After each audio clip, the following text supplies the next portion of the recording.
Look what you made her do. Pop icon Taylor Swift is returning to the big screen next month with Taylor Swift, the official release party of A Showgirl. The limited time film comes out on October 3rd, and that is the same day as her new album, which is titled The Life of a Showgirl. It'll run in AMC, Regal, and Cinemark theaters for that weekend only. The curtain rises.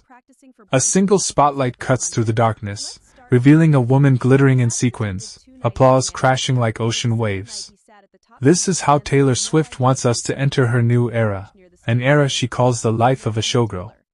But if you think this album is just feathers and rhinestones, think again. Behind the shimmer lies a raw and fearless exploration of what it means to live a life that is always on display. The opening tracks hit like the overture of a Broadway spectacle. Rumored titles like Velvet Overture and Gold Rush Hour set the tone with brassy horns, big band percussion, and electric guitars. It's a celebration of the rush, the intoxicating thrill of performance, the addictive roar of a sold-out arena. Taylor has always known how to command a stage, but here she's leaning into it with unashamed grandeur, almost winking at the audience as if to say, "Yes, I know you're watching." But just when you settle into the glitter, the lights dim. The album slides into a quieter, more intimate world. Songs like Powder and Rouge and Empty Mirror pull us backstage. Picture a dressing room after the final encore, makeup half wiped, the air thick with perfume and silence. Over sparse piano and smoky jazz chords, Taylor whispers questions only the lonely ask. Who am I when the music stops? Who loves the real me, the one without the costume?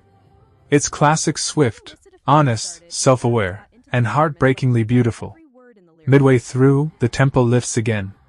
The spotlight brightens, but now the showgirl isn't just performing for the crowd, she's fighting for something real. Tracks rumored to be called Encore Until the Morning and Marquee Heart capture the tension of balancing public life with private love. Subtle lyrics nod to her relationship with NFL star Travis Kelce, references to stadium lights, Sunday cheers, and a love that outshines the scoreboard. It's not a gossip column in song form, but the Easter eggs are there for those who listen closely. And then there's the part every Swift album delivers, Liberation. The final act brings a deep exhale with Quiet After the Show. Here, the crowd has gone home, the glitter is swept away, and dawn light spills across an empty stage. Over gentle acoustic guitar, Taylor sings of late-night drives, quiet mornings, and the power of choosing when to step off stage. It's a reminder that the life of a showgirl isn't about endless applause, it's about knowing when to close the curtain and simply be. Sonically, insiders describe this record as a daring blend of vintage Vegas glamour and late-night jazz clubs, layered with the storytelling instincts that made folklore and ever more instant classics. Think sweeping string sections colliding with smoky brass, a soundtrack for both champagne toasts and solitary walks home. Lyrically, it's a meditation on duality. The woman the world sees and the one who exists after the lights fade. Taylor has always played with perspective, writing as a teenager dreaming of escape, as a scorned lover, as a folklore narrator. But the life of a showgirl feels different. It's not just about telling stories. It's about revealing the price of being the story. And yes, Swifties are already dissecting every clue. From the feathered motifs in her recent public appearances to the subtle glitter details in her Instagram posts, fans believe she's been laying breadcrumbs for months. Some even predict a surprise collaboration with longtime friend Ed Sheeran on a hidden track, or a secret prologue song that mirrors the first night she ever stepped onto a stage. Taylor's love of Easter eggs means nothing is off the table. What makes this era so fascinating is that Taylor is writing from a place of power and peace. She's a global superstar with control over her masters, a sold-out world tour behind her, and a public romance that seems refreshingly grounded.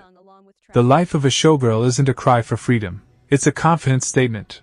I can dazzle you with spectacle, but I choose when and how to reveal myself. Picture the visuals that could accompany this album's cycle. A tour set designed like a vintage cabaret, all velvet curtains and golden spotlights.